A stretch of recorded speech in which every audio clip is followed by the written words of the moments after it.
welcome back to my channel. My name is Darian and today I'm going to be talking about all the mystery thrillers that are at the top of my TBR. You may have noticed on this channel I mostly read fantasies and contemporary, sometimes mystery thrillers, sometimes historical fiction, stuff like that, but I'm not predominantly a mystery thriller reader and I would love to read more of them because every time I read them, most of the time I love them. So there are a lot that are on my TBR. So today I thought I would just go through the ones that I want to read the most and you guys could let me know which ones I should prioritize, which ones I should get to ASAP. So I'm going to be going through each book and there are a lot, so I'm going to try to go through them quickly so that this video isn't 100 years long. I'm not going to go super into the synopsis of each book because I like going into mystery thrillers not knowing too much.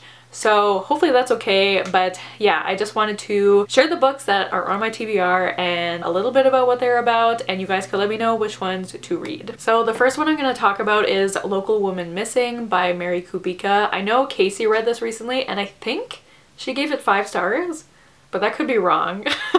But I think she really liked it, and I mean obviously it's about a woman who goes missing. I'll read a bit of the synopsis. So it says, people don't just disappear without a trace. Shelby Thibault is the first to go missing. Not long after, Meredith Dickey and her 6-year-old daughter Delilah vanished just blocks away from where Shelby was last seen. Striking fear into their once peaceful community. Are these incidents connected?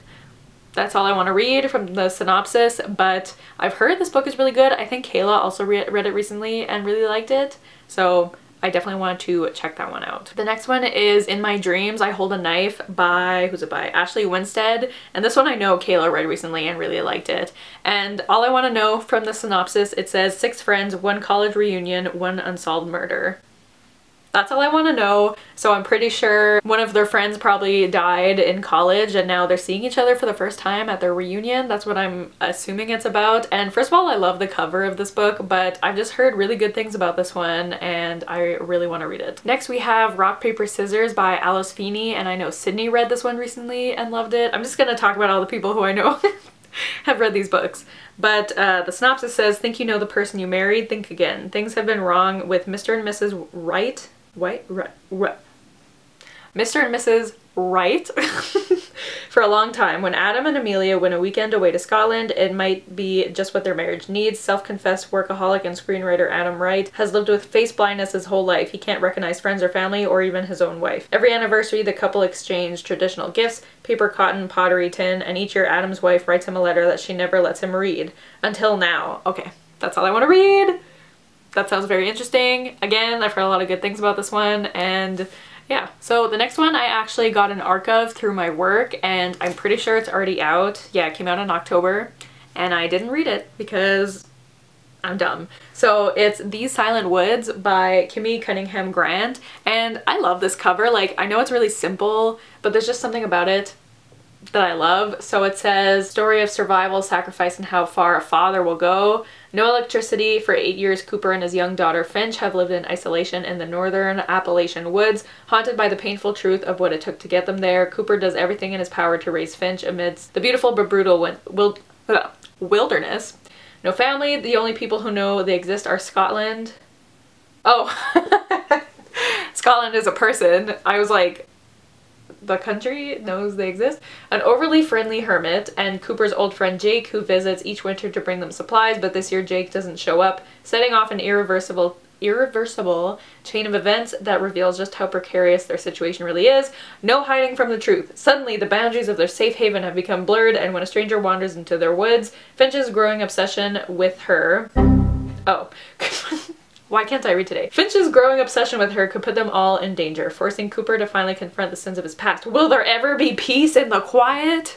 It says that in all caps at the bottom. So yeah, that sounds mysterious. Like, I find the synopsis doesn't give too much away. I mean, we know there's a mysterious stranger, I don't know. So this one's also like not super long, so I would love to get to this one sometime soon, and if anyone has read it, please let me know what you thought. The next one is 56 Days by Catherine Ryan Howard, and this one is actually like a COVID murder mystery, or is it a murder mystery? I think so.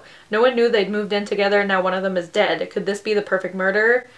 There you go. So I think it's about a couple who start dating during the panini, and like no one knows that they're together, no one knows that they're living together, and then one of them ends up dead, and I think that's very interesting. I don't think I've read a book yet that includes the panini, so this would be very interesting, and I haven't heard any reviews from this book yet, so again, if you've read it, let me know what you thought. Next is They Never Learn by Lane Fargo, and this one just sounds so good. The synopsis says, Scarlett Clark is an exceptional English professor, but she's even better at getting away with murder. Every year she searches for the worst man at Gorman University and plots his well-deserved demise. Thanks to her meticulous planning, she's avoided drawing attention to herself, but as she's preparing for her biggest kill yet, the school starts probing into the growing body count on campus.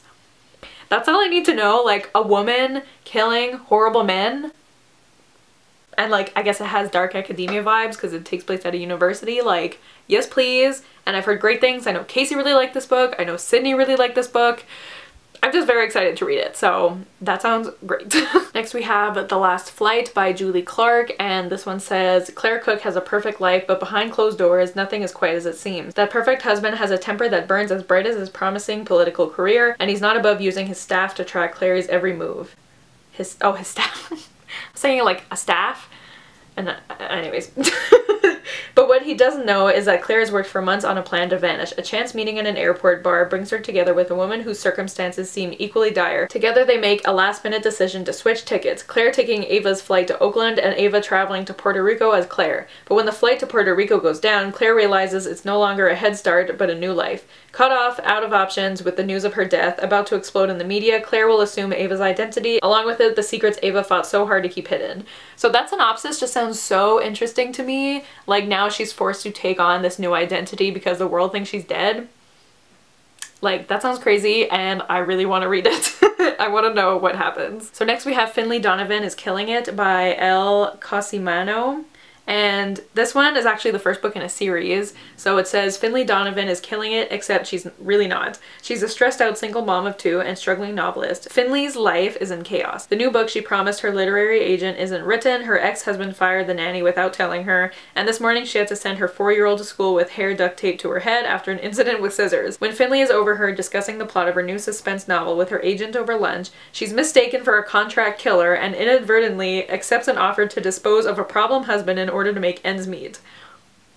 Like, doesn't that sound amazing? That's all I want to read from the synopsis, but like, I love that. That sounds like it's gonna be so much fun. Like, I think this is more of a like lighthearted thriller, and I don't know, just something about it, it sounds like so much fun, so I really want to read that one as well. So next we have The Maidens by Alex Michaelides, and this has been very popular all over BookTube recently. It came out I think in June. And I mean, I know it's like a dark academia. It says a spellbinding tale of psychological suspense, weaving together Greek mythology, murder, and obsession. So it says, Edward Fosca is a murderer, of this Mariana is certain, but Fosca is untouchable. A handsome and charismatic Greek tragedy professor at Cambridge University, Fosca is adored by staff and students alike, particularly by the members of a secret society of female students known as the Maidens. Mariana Andros is a brilliant but troubled group therapist who becomes fixated on the Maidens when one member, a friend of Mariana's niece, Zoe, is found murdered in Cambridge. So I think Mariana is going to try to prove that this Fosca guy is the one who did it. I'm assuming he's not, and I've heard very mixed things about this book, but I feel like most people liked it a lot, so I'm very interested to see what I think of it. So this next book is actually not rated very well on Goodreads. It has a 3.47 average rating, which is not great, but the premise really interested me, so I still want to give it a chance. But I mean, according to people on Goodreads, they don't like it very much, but that is Perfect Little Children by Sophie Hannah. But like, the premise, like, I just want to know what happens. So it says all Beth has to do is drive her son to his under 14s away match, watch him play, and bring him home. Just because she knows her ex-best friend lives near the football ground, that doesn't mean she has to drive past her house and try to catch a glimpse of her. Why would Beth do that and risk dredging up painful memories? She hasn't seen Flora for 12 years. She doesn't want to see her today or ever again, but she can't resist. She parks outside the open gates of Newnham House, interesting word, watches from across the road as Flora and her children, Thomas and Emily, step out of the car. Except there's something terribly wrong. Flora looks the same, only older, as Beth would have expected. It's the children. 12 years ago, Thomas and Emily were 5 and 3 years old. Today, they look precisely as they did then. They are still 5 and 3. They are Thomas and Emily without a doubt. Hillary hears Flora call them by their names, but they haven't changed at all. Wait, who's Hillary? Hillary hears Flora. Who is Hillary? Anyways, they are no taller, no older. Why haven't they grown? Like, I want to know what's going on with that. what's the answer? I don't know. So I'm very intrigued. If you've read this, let me know if you liked it. Let me know if it's worth picking up, because people on Goodreads don't seem to like it, but I really want to know what's going on with these children. So this next book I had to put because everybody talks about how crazy the plot twist is in this book. So I just gotta know what it is, and that is Behind Her Eyes by Sarah Pinborough. And I don't actually know too much about what this book is about, so I'll read a bit of the synopsis. Louisa is a single mom, a secretary stuck in a modern day rut. On a rare night out, she meets a man in a bar and sparks fly. Though he leaves after they kiss, she's thrilled she finally connected with someone. When Louise arrives at work on Monday, she meets her new boss, David, the man from the bar. The very married man from the bar. Who says the kiss was a terrible mistake, but who still can't keep his eyes off Louise. And then Louise bumps into Adele, who's new to town and in need of a friend, but she also just happens to be married to David. David and Adele look like the picture-perfect husband and wife, but then why is David so controlling? And why is Adele so scared of him? That's all I'm gonna read. So I have no idea where that could be going. I don't know what the plot twist could possibly be. So I know there's a Netflix show, I think. It's a show that came out this year, and I don't think people liked it very much. But anyways, I just really want to know what this plot twist is that has everyone freaking out about it.